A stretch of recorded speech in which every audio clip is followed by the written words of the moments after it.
in Miami. We're filming with one of our clients, Brandon Carter, aka King Keto. Currently eating breakfast at the hotel. It's the breakfast buffet. And Luis is always good. He's a two-plater. Everywhere we go, he just doesn't stop eating. I just starve myself all day, but I'm not today because we have to film like 100 videos today. I got up at 6:30 today and I went to Winwood CrossFit. As much as I try not to feed into this clique, it's all I can see, and I don't know where to go. No, I don't know. No, where to go. No, I don't know. Cry. And that was the workout. If I were you, I would watch more post-game press conferences and watch the quarterback when they win or lose, like the good ones, the legends. When they do, even if they did a great job and the team wins, they give all the credit to their team and everyone else, right? And when they lose, they take all the fucking blame. I need to perform better. I need to be better, you know. And I think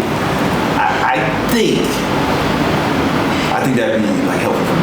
So yesterday was day one of filming with Brandon Carter, aka King Keto. He's been a client for a really long time. We filmed 86 videos yesterday. We did a different style, more like an open podcast style, which is like what I've kind of deemed the viral breakdown, which is more like I just start asking obtrusive questions, similar to kind of what I do on the streets in my TikTok videos and reels. Not really centered around me though, because I work with clients. The whole goal is to just extract information from them. I don't believe, you know, when I'm working with a client, even though yes, I have a following and yes, I get views on my own, I want the clients to be focused. I want the focus to be on the clients because they're paying me a lot of money to do a job. Today is day two. We're going to be driving home tonight after we finish filming with Brandon because Miami is only about 3.5 hours from St. Pete, which is where I live. Day two is more of like, I've kind of turned it more into a experimental day since a lot of the direct-to-camera stuff isn't as effective or isn't as predictable as it once was to get the virality. We've been changing things up. That's where like interviews come in. That's where like today I'm going to potentially go film in a Sprinter van because I have a friend, he's in my coaching group, he offered up a Sprinter van, he's gonna drop it off. I don't necessarily like doing more than like 200 videos in a session because we still gotta post these out, see what works, see what doesn't. Did I do that bad? Yeah, I guess you can't win all the time. I can't, but like, I thought I was better at parking than that. The truck is long. I will say that's the smallest parking lot. So I'm buying my vlog lens right now. Luis is excited. Sav's equally as excited. Maybe probably more excited because Sav has convinced me. Not convinced him. Not where you're at. What's the Best Buy? Best Buy Aventura. Aventura. Fun fact, we're right next to Grant Cardone's headquarters, which will be on Monday. The thing about Best Buy cameras on display, they never work. Yeah. And then they always like beep when you touch them. Fun fact, Elliot Hulse grew his channel with this camera to 1 million followers. Nobody buys these. Even this one, this is like considered a good looking one. What's the brand that set out on the mission to uprise camera bag? This is a Peak Design, which I like some of Peak Design stuff, but this is the ugliest fucking backpack. I think this one might be that. No, the like Low Pro is just like, we want to make the ugliest backpack possible. And the only thing that'll make it cool is because they're going to put a few grand of camera equipment inside of it. But this is like, this says rob me. Looks like someone who wants to go hiking. Like I'm a nerd, steal my bag because there's cameras in it. But I was like, yeah, just gonna go film some stuff today. What camera bag would you recommend? The Wandered. Or the one that I got you, the Brevite. Mm-hmm. At least they just look cool. No? Hold on. Sorry, yeah. Wow. All right. Well, thank you. All right, thanks, man. The internet lied to me. Well, we had a little 30-minute adventure. 30-minute adventure to Best Buy to not buy a lens. The internet said that it was available. Pick up in 1 hour, actually, is what it said specifically on the website. Coffee shop? Why, you want to get a coffee? Yeah, we can stop. There's probably a Starbucks. Every single time I drive to Miami to film with Brandon Carter, I stop and I buy at least 3 to 5 white Bass Pro hats because I can't stand when they get dirty. And they're only $7. Are you rushing for a sorority? I'm already in one. Is that hard to do? I think it's hard because like FGCU is like a 15,000 student, like there's only 15,000 of us compared to like Alabama or Florida State. So I think my experience of Rush compared to like probably somebody else's is going to be very different. What's the benefits of being a sorority? Friends. It's easier to make friends. What I want to do after college is very different than what a lot of girls in my sorority want to do. So I want to go into law enforcement. Why do you want to be a cop? I hope family stops. Oh, so like are you guilted into it or do you want to do it? No, I've always wanted. I can't fall asleep, please help me. Tear me to pieces and swallow me, 'cause I can't kill all the anxiety. Tear me to pieces, I'm on my knees, 'cause I can't kill all the anxiety. We're back at the Best Buy. What are we getting today? Back at the Best Buy in Miami, filming with Grant Cardone today. It's Monday morning. We're actually buying a tripod because I forgot an extra tripod because we needed one for the new vlog camera. So that's what we're doing. We're going to buy a tripod. Why do you never use baby SD cards? Because when you put the little baby SD cards inside the little plastic thing, this thing right here, that's like a weak point. This thing's expensive. This thing is cheap as shit. So you put an expensive memory card into a cheap plastic thing instead of getting one that's actually meant for it. It's just cheap. Carbon fiber tripod, 64 inch. It's probably the best bet.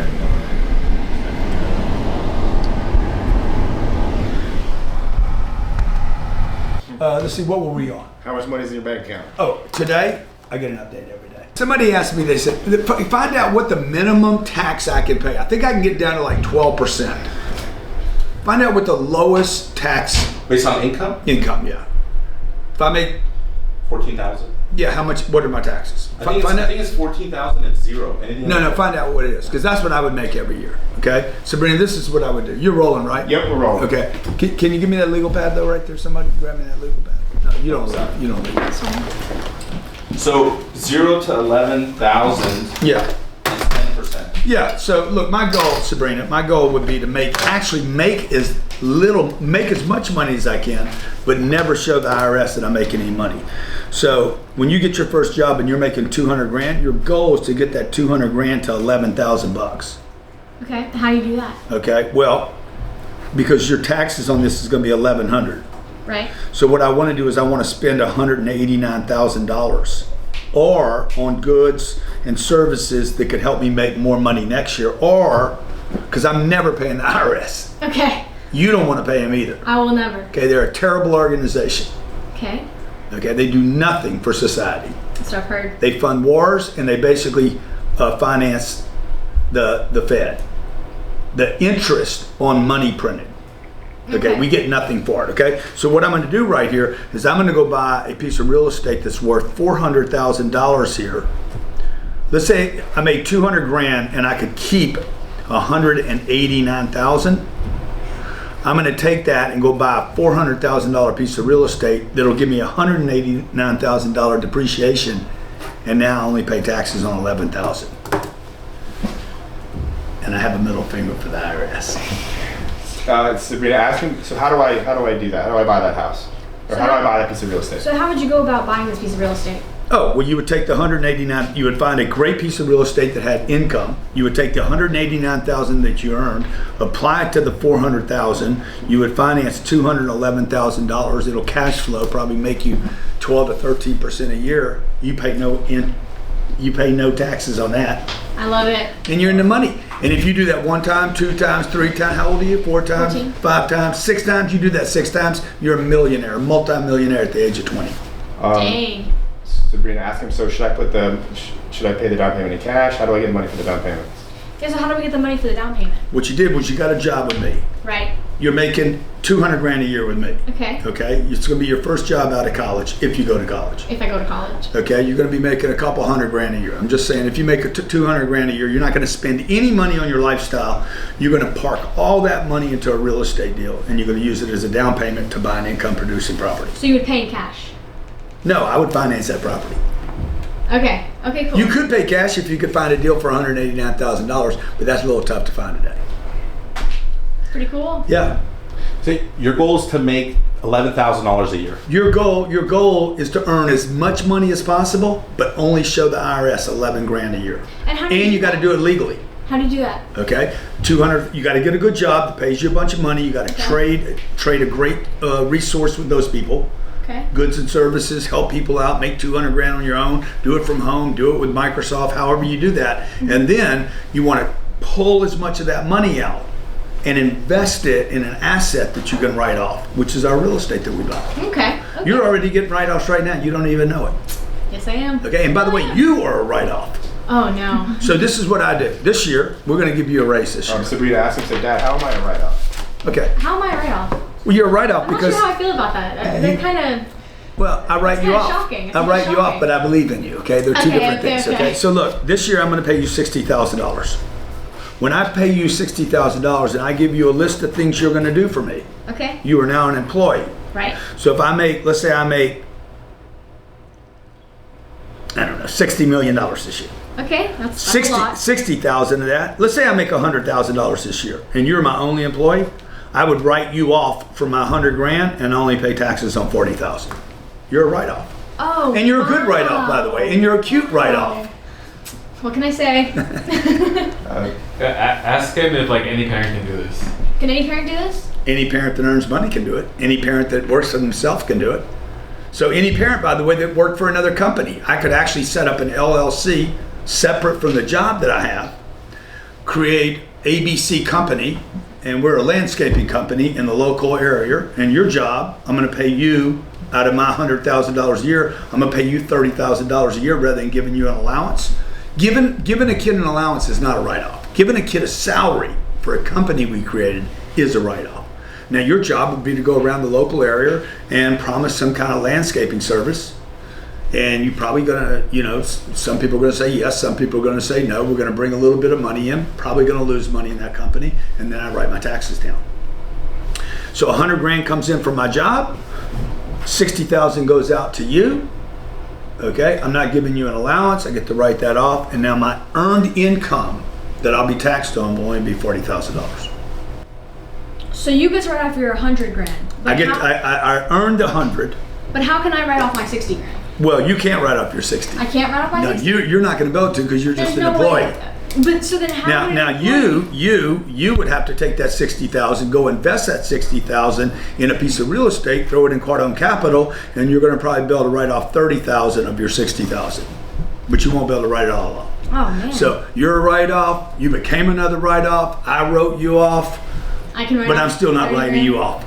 Okay, good. At least there's a belief there. Yeah. It's good. That's good. Luis, you want to add anything to that? Ask him. Should I go to college? Like you always say, Papa. Should I go to college? That'll be the next one. But first, Okay. just ask him like, hey, Papa, how do I not pay taxes? Like, teach me how to not pay taxes. It's just a hook. Yeah, just for a hook. Yeah, just that one line. Oh, that's all she has to say? Yeah, yeah. Okay, Just- go ahead. Go ahead, Sabrina. Papa, teach me how to not pay taxes. This is our first time filming with Grant Cardone in person. Now, for context, we've been working with Grant and his team for roughly 2 years now on his TikTok. We've grown it from almost 0 to like over 1.5 million. Really just clipping his YouTube stuff, and I'm navigating Miami traffic right now. But this is the first time in person that we had the ability to film with Grant. We got there, the scheduled filming was from 12 to 3 originally. We ended up filming for 4 hours, from 12 to 4. And it started with kind of one of those conversations that you don't really know you're gonna have, but you end up having with a client. In most of our cases, it's always about views, and Grant wanted to talk about his views on his TikTok. And I mean, full transparency, views are down all over the place right now, and Grant's are too, just like mine are. But point being is have to have these hard conversations with a lot of different people of Grant Cardone's caliber. That's part of the job that I sign up for when you help people go viral, and you don't just I don't know, be a pussy and only make good videos with editing.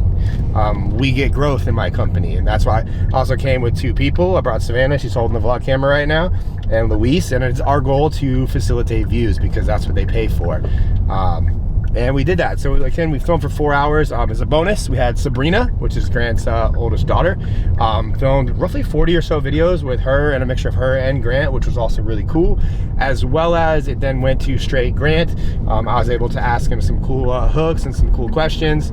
I'm gonna say hypothetically, you know, we got right around 100 videos. But with Grant, it was a little different filming style. A lot of the people of Grant's caliber, they filmed a lot of videos, so they tend to get into a flow, and you don't want to break up that flow whatsoever. So our filming style, instead of being like, hey, here's all of our topics, we're just kind of navigating the conversation and making sure that they don't forget anything, and they, you know, if we need a good or if we need a better hook, we have them say that. But all in all, I think it went really good. We got a couple videos I think you're gonna crush. One about Snoop Dogg. I have good feelings about that one. Luis, which one did you like today the most? The bathroom, not washing your hands.